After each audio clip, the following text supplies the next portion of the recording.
जिले राजपर बिरादरी के चीफ सरदार मियाँ ख़ालिद अहमद खान राजपर साहब के हिदायत मुताबिक जूनियर सरदार अहमद खान राजपर के ऐलान बाद वॾी दिन खां सिंधु दरिया के मथां कैनालन खिलाफ़ रैली कढी वई, जंहिंमें तमाम बिरादरियुनि जे माण्हुनि ऐं तंज़ीमुनि जे माण्हुनि शिरकत कई। जिन्हनि अमेरिका खां सरदार मंसूर अली राजपर साहब इहो ऐलान कयो आहे त सिंधु दरिया जे मथां सिर ॾींदासीं पर कैनाल ठहण कोन ॾींदासीं। जूनियर अहमद खान राजपर साहब इहो चयो त सिंधु दरिया असांजो जियापो आहे। सिंधु दरिया ख़ातिर असां सिर ॾींदासीं पर सिंधु मथां कैनाल ठहण कोन ॾींदासीं। जिन्हनि रैली में मरकज़ी तंज़ीम राजपर बिरादरी, तहरीक इंसाफ़, जीए सिंध क़ौमी मुहाज़, जीए सिंध मुहाज़ ऐं ॿियनि पार्टियुनि सियासी समाजी वर्करनि शिरकत कई।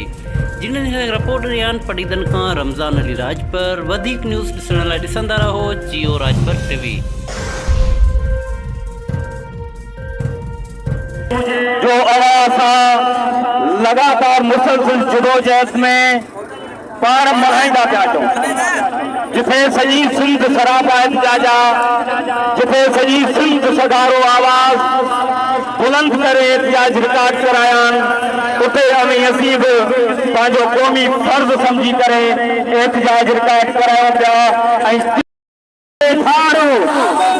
कैनाल समूरा पंजाब तोसां हिन पाणीअ ख़ातिर